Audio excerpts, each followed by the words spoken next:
looking at this life you have now, which is so great, how did your university sports experience set you up for that success?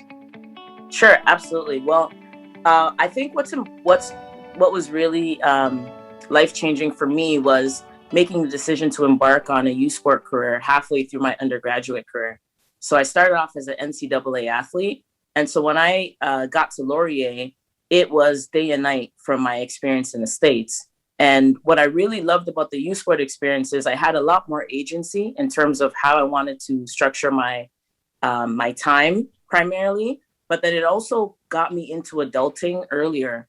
I had to start figuring out things like, balancing my finances between, my government loan and my scholarship I was getting to play and even some awards that I would get through the academic component. My youth sport experience also started during really the toughest time of my life as well. And so I wasn't even sure that I wanted to play athletics. And if it wasn't for the open arms that our department and my coach and my teammates had for me, I really don't know where I would be. Less than a month after my brother passed away, I was enrolled at Laurier University as a full-time student athlete. And so just given that, my youth sports experience really marked a shifting point in my life where I was able to expand my network, but more importantly, expand my family. I've listened to you tell your story of at the funeral and your mom saying, you got to do this. And it's heart-wrenching and inspiring at the same time. Talk a little bit about the importance of the student athlete experience for you and some of the lessons that you learned there. Sure. I grew up in a West African traditional household, and, everything is about kind of putting your head down and doing hard work. And you got to always maintain kind of like a stoic look, and you kind of always have things in order. And that's what I saw from my mom. And when I was at Laurier, I really was given opportunities to show vulnerability. And it was very strange for me. In my household, I mean, we wouldn't even say things like, I love you or I'm sorry. It just is not a norm with our customs. Mm-hmm. We show by doing, so if my mother was wanting to apologize to me, she might maybe cook my favorite meal or something, but that wasn't something that we would say. As a student athlete specifically, I found that through my coaches, through my faculty, and through the people that I was meeting kind of at the ground level, it really gave me an opportunity to become the person I always knew I could be. I always was studious. I loved going to classes. And for me to kind of select the courses I wanted to be in, bond with my teammates bond with my classmates and in those kind of study groups, that really gave me a level of confidence to kind of show that, hey, I'm more than an athlete. And then from a basketball component, firstly, I was floored that, hey, I only had to be on the court 90 minutes a day. And I mean, I love basketball. If it's not for my schoolwork, I'm doing basketball stuff. But I was coming from an environment where probably 7 hours of my day was devoted to basketball. Yeah. So, I learned the value of being efficient, because whether it was in a 30 or 40 minute individual workout with my coach, or whether it was my teammates, it was about coming in, putting in the work, and then what's next? Am I meal planning? Am I planning for tomorrow with my classwork? And so I really love that aspect of being a student athlete. It's like I got to really focus on how I wanted to manage my time and where I wanted to put my efforts. And I always knew I wanted to coach. And so I started to work on that kind of aspect of myself as well. We're going to get back to coaching in a sec, but I think you're unique in anyone we're chatting with, how you went to a school in the States and a school here. How was a Canadian university a great choice for you? A Canadian university was a great choice for me because I literally felt like a student first and an athlete second. And for most of my life, I've been really fortunate that I've been able to play a high performance sport. I went to Eastern Commerce. I signed a scholarship to go to the University of Miami. But I always felt like, I had to conform to the identity of an athlete first. And I always felt like I represented more than that. I loved meeting new people. I loved being in leadership positions. And then I loved going to classes and learning new things. And so I would say that is probably the biggest thing that stood out for me. For the first time, I felt like I was a student athlete, and I really got the best of both worlds. And, you know, in my 3 years at Laurier, we went to nationals, we were top 10 ranked. There was a lot of incredible memories that I still keep with me. But at the same time, I didn't have to sacrifice my academics. And I would say for that reason, like, that's certainly the biggest difference. The word greatest is a tricky word in an interview. So I know that who had the greatest influence on you is sent to you, but to take the word greatest out and just say a great, so you don't have to pick one of your favorite kids. Was there a great or a couple of great influences on you in your U Sports time? Absolutely. I'd like to give a special shout out to Coach Paul Falco, who is still the women's basketball coach at Laurier. Woo. He literally became like a dad to me. He always knew, you know, he had this way about him where he knew when something was wrong with me or something going on and maybe I needed to talk. He kind of understood the challenges someone like me was coming from based on my background. I still remember when he helped me find a place to live, like just understanding the Kitchener-Waterloo landscape and what would be ideal. Coach Falco was the person who opened the door for me to start my post-secondary career in Canada. And to this day, I still talk to him about anything. You know, he's someone that, if I ever knocked on his door as a coach, he would open it. And now as a coach myself, when I'm looking for any insight or any advice, you know, he's always finding ways to communicate with me, be it whether it text or online. Same with this one. Greatest accomplishment can be dicey, but what's an accomplishment that you're proud of? My greatest accomplishment, I got some pictures here.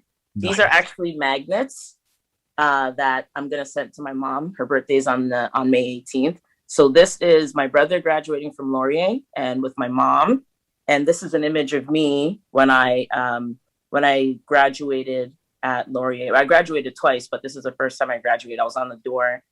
And my greatest accomplishment was following in my brother's footsteps as a first generation student and really being that lived example of what my mom sacrificed so much to do, which was give us opportunities to further our education and better our lives.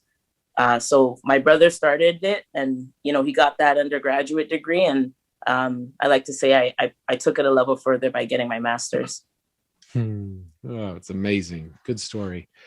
How and why do you give back to your community and to your alma mater? Well, firstly, I would like to say Laurier does an outstanding job with their alumni outreach.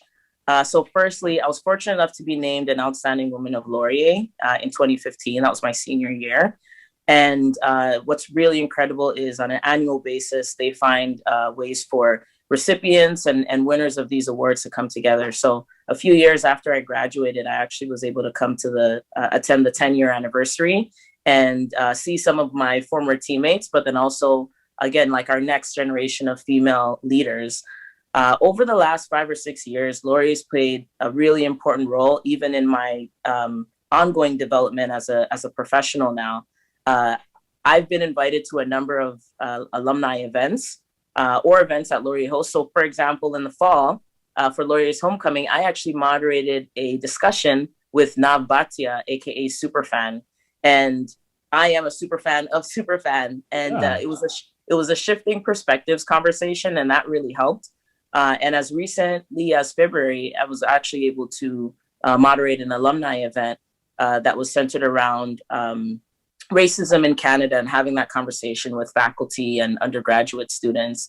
And then my brother was a business major, and I've actually been invited to speak to a number of first year and second year courses in BBA, kind of through some of those connections of my brother.